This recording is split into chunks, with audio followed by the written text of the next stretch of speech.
Bonjour à toutes et à tous, soyez les bienvenus pour ce dossier spécial autour des BRICS, autour d'un pas majeur que sont en train de franchir les BRICS. Ça devrait arriver autour du mois d'octobre. Les BRICS sont en train de lancer leur propre système interbancaire. C'est un sujet passionnant parce que derrière, ça va utiliser la technologie blockchain. On parle des monnaies numériques de banque centrale. Ça ressemble à des crypto-monnaies, sauf que c'est complètement centralisé par un pays. Et au-delà de ces systèmes qui sont propres à chaque pays, ils sont en train de mettre des plateformes qui vont leur permettre d'échanger directement en bypassant tout simplement le dollar.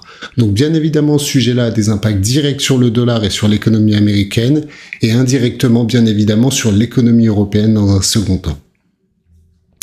Alors ce qui est intéressant dans l'analyse de ce sujet-là, c'est qu'à l'origine, ce sont des intérêts divergents entre les deux mastodontes des BRICS, que sont la Chine et la Russie. Principale préoccupation de la Chine depuis ces 30 dernières années, c'est de développer ce qu'on appelle les nouvelles routes de la soie, c'est développer son réseau de distribution. On dit que c'est l'usine du monde, il va falloir écouler les produits.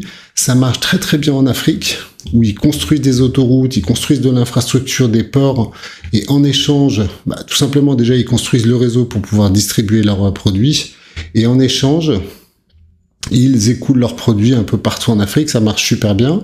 Ça se développe très très bien en Asie. Ils ont vraiment des partenariats avec beaucoup de pays d'Asie du Sud-Est et dans toute cette zone aussi au niveau du Moyen-Orient avec justement les BRICS. Et le dernier challenge, c'est d'aller conquérir toute l'Europe, bien évidemment. Donc pour ce faire, au niveau de la Chine, ils ont lancé, vous vous en souvenez, on en a parlé, le projet mBridge. Et là, c'est vraiment une initiative chinoise. C'est d'abord une monnaie numérique de banque centrale chinoise. La même chose a été fait par Hong Kong, la même chose a été fait par la Thaïlande, la même chose a été fait par les Émirats Arabes Unis. Et le projet Bridge, c'est ensuite échanger directement de pays à pays. Et là, ce que vous notez, c'est un grand absent, c'est le dollar. Parce que toutes ces transactions qui sont faites aujourd'hui en dollars ne seront plus faites en dollars avec ce système-là. Mais là, c'est une initiative un peu locale, avec 4 pays, même si il y a d'autres pays, pareil, qui candidatent, qui aimeraient faire partie. Ce qui est intéressant, c'est que là, ils ont fait beaucoup de tests. Ils étaient en phase de bêta-test. C'est en train de s'accélérer et ça va passer dans la vraie vie, pareil, avant la fin de l'année. L'initiative russe, bien évidemment, le contexte est complètement différent. On le sait, la Russie, avec ce qui se passe avec l'Ukraine, est soumise à des sanctions de l'Europe, des États-Unis de manière générale.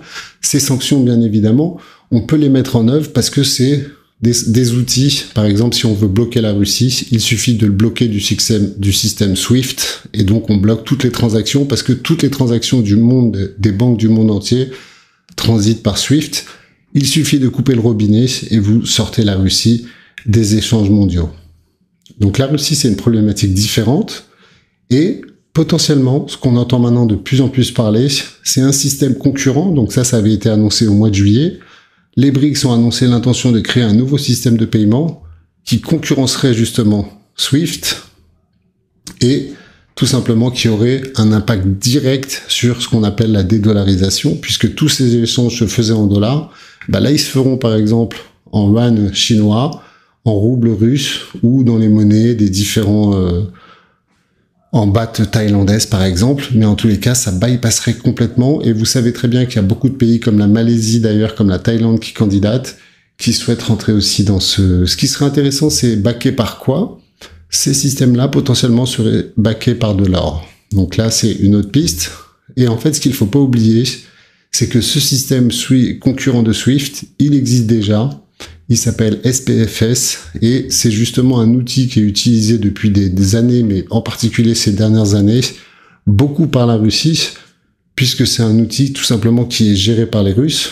Et ce qui est intéressant, c'est que même là, l'UE pourra imposer des sanctions contre leur outil, sauf que imposer des sanctions sur un outil dont ils n'ont pas la main, ils ne sont pas propriétaires, c'est beaucoup plus compliqué, et c'est l'intérêt justement de ces systèmes interbancaires, c'est quand il y a ce genre de sanctions, ils peuvent faire les sanctions qu'ils veulent, l'outil il est géré par la Russie, donc ils ne peuvent pas mettre en œuvre des sanctions contre ce genre d'outil.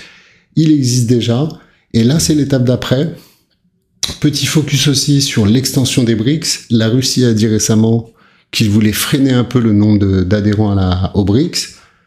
Les BRICS, on le connaît, c'est le Brésil, la Russie, l'Inde, la Chine et l'Afrique du Sud. Et depuis cette année, l'Égypte, l'Éthiopie, l'Iran et l'Arabie Saoudite et les Émirats Arabes Unis. Donc ils ont officiellement rejoint les BRICS. Et le tour de force, mine de rien, politique qui a été fait avec les BRICS, c'est d'unir l'Iran et l'Arabie Saoudite. Parce qu'on le sait, il y a des tensions entre ces deux pays depuis des années, on peut dire depuis des décennies. Et ben, le coup de force des BRICS, c'est d'avoir réuni dans une même organisation, en passant l'Iran et l'Arabie Saoudite. Par contre, la Russie a décidé, à très court terme, de freiner. Prochaine étape, c'est le prochain summit des BRICS, et ça aura lieu dans quelques semaines, je crois que c'est en Russie.